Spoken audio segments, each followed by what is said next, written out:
If the rich cry at all, then the poor must be wailing their eyes out. Just as the poor have almost unsolvable problems, the rich have heavy burdens to carry as well. Unless, of course, their interaction is based on give and take. So pick your flavor. This story begins in a small town filled with contrasting lives, as suggested. There was a poor school teacher named Mrs. Thompson. She was one who dedicated her life to teaching and had a heart of gold that overflowed with compassion for her students. Despite the hardships she faced, Mrs. Thompson believed in the power of education to change lives, especially her own. Or is it not so? Moreover, for Mrs. Thompson, being poor was relative. Her take-home pay was just about enough to sustain her from month to month. But she dare not start a family, nor could she even afford to keep any type of pet. This would have eaten into her wages significantly, so she had to make do with living alone. At least she lived for her students. The job kept her going. It almost sounds like she was lonely and loved it. On the flip side, she was far from being poor in spirit. She was a practicing Catholic and a religious person in general. To be sure, she wasn't the type to desist from going to a school staff party because alcohol might be served there. Even though she respected her religion, she also left room for not being stuck up. So that was one more good thing about her, which was that she was not holier than thou. Again, it was only a matter of time and circumstance for paths to cross. In the same town, there lived a troubled rich kid named Ethan. For clarity, not all rich kids are irresponsible. For instance, some rose to become the heir apparent to their parents' business empire, and more or less turned out well. Some others became spoiled and entitled, but generally, they caught on early to the responsibility of wielding great wealth because they knew if they lost it somehow, then they were screwed. Classic rich man problem. It seems Ethan hadn't gotten to the point about his parents' wealth and his role in it just yet. Yes, he came from a wealthy family, but he also had a reputation for being rebellious and aloof. Ethan seemed to carry the weight of the world on his shoulders, when instead, he should have been carrying the burden of accountability that came with having rich parents. His family name didn't make him any more popular at school, coupled with the fact that he was a detention magnet. His classmates often whispered about the mysteries surrounding his troubled behavior. This was after he had been sent to the principal's office on several occasions. Worse yet, his parents never showed up when invited. Once, he had openly argued with a teacher. On another occasion, he had started a fight in the cafeteria. So for him, it seemed you couldn't have it both ways. Then came Mrs. Thompson to save such a lost soul. With her keenly observant eyes, Mrs. Thompson couldn't help but notice Ethan's struggles. She was really good at this. Her 10 years as a teacher had honed her into recognizing when a student needed help either academically or socially. Usually, a good teacher could tell when a student had potential or when that same student could never be saved no matter what anyone did. Ethan fits the description of an adolescent who could be redirected on the right path. Mrs. Thompson easily saw through this tough exterior and recognized the vulnerability that lay within. She was determined to make a difference in his life. So, she reached out to him, offering her support and understanding. So here we go. Will Mrs. Thompson ever regret reaching out to Ethan? Or worse yet, will her kindness be seen as manipulation? Maybe she wants to get her hands on Ethan's inheritance. But not all motives are about gold digging, you know. And it's the kind-hearted and selfless Mrs. Thompson we're talking about here. Or maybe Ethan's parents would meet with the principal and have her sacked for her intervention. So, during recess one day, Mrs. Thompson approached Ethan with a warm smile and a suggestion. She asked him if he would like to join her for lunch in the school's quiet courtyard. Surprised by her genuine concern, Ethan hesitantly agreed, as they sat together and went into conversation between chewing their meals.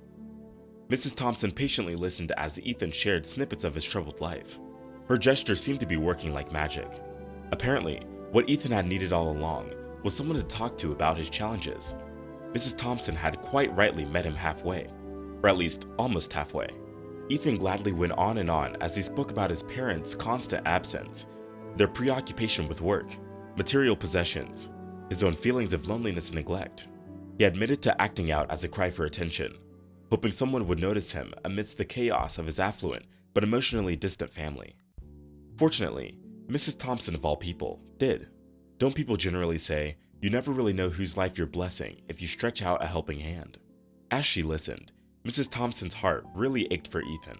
She understood the pain that lingered beneath the facade of indifference. Before you judge him, he was only a teenager. Adults like Mrs. Thompson, or any other adult for that matter, could survive on their own with a little help or contact. But younger people needed all the support and validation they could get to make their lives bearable. Mrs. Thompson now decided to help him by going above and beyond her role as a teacher. But first things first, she arranged a meeting with Ethan's parents.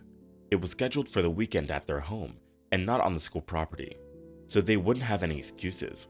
She also made a note to not go in with guns blazing. She didn't want to seem like she was condemning the parents for neglecting Ethan. You'd agree that would have made them very angry at Ethan for exposing them. She'd simply play to their audience and insist that Ethan needed extra lessons and some additional extracurricular activities. She arrived at the house. Ethan beat the servants to the door. He was excited and wanted to be the one to introduce Mrs. Thompson to his parents. The house was huge. No wonder Ethan felt alone. Mrs. Thompson made herself comfortable and had to wait for 15 minutes before the parents appeared. They were quite the busy pair. But luckily, the meeting went well. They approved of Mrs. Thompson taking Ethan under her wing. In a way, they felt guilty for giving their son away in this manner. But this was also proof that they didn't really have time for him. Was it bad parenting on their part? You tell me. Mrs. Thompson ultimately sparked Ethan's interest in learning. She also incorporated his love for art and music into the curriculum, giving him an outlet to express himself. Teenagers loved that sort of thing.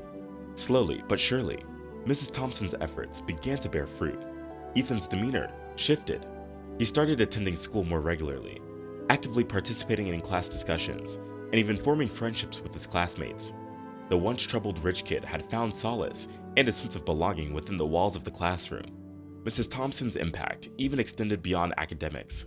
She invited Ethan to volunteer with her at a local community center, where they spent their weekends helping those in need. Through these experiences, Ethan discovered the joy of giving back, realizing that true wealth came from the ability to make a positive difference in the lives of others, unlike his parents. As the years passed, Mrs. Thompson continued to guide Ethan on his journey. She helped him apply for scholarships and encouraged him to pursue his dreams of attending college. With her unwavering support, Ethan earned a university degree at the top of his class. It was a feat, to say the least. On graduation day, Ethan walked across the stage while holding his diploma close. As he scanned the crowd, his eyes met Mrs. Thompson's as she was seated alongside his parents. They all stood up, clapping and beaming with pride. In that instant, they shared a moment of profound gratitude, understanding that their paths had intersected for a reason, and it seemed like a lifetime ago. Years later, as a successful entrepreneur, Ethan stood in front of a gathering, delivering a speech about the transformative power of education. He shared his story, acknowledging the remarkable impact of a dedicated teacher who helped him overcome his challenges. She was his hero. At that moment, Mrs. Thompson's eyes welled up with tears of joy as she watched it on TV. She realized that her decision to reach out to Ethan had been a turning point, not only in his life, but in her own as well. She had now realized the immense power of compassion and empathy, and the extraordinary ability of a teacher to change a student's life. By now, Mrs. Thompson had retired, and Ethan had become a successful and compassionate individual. He paid his gratitude forward by establishing scholarships for underprivileged students, ensuring that they too could receive the transformative education they deserved. Ethan's parents were forever grateful that their only son and heir turned out right, or else all that generational wealth would have meant nothing and simply been frittered away. Their story is a testament to the profound impact a caring teacher can have on a troubled soul, reminding the world that true wealth lies in the bonds we forge and the lives we touch along our journey.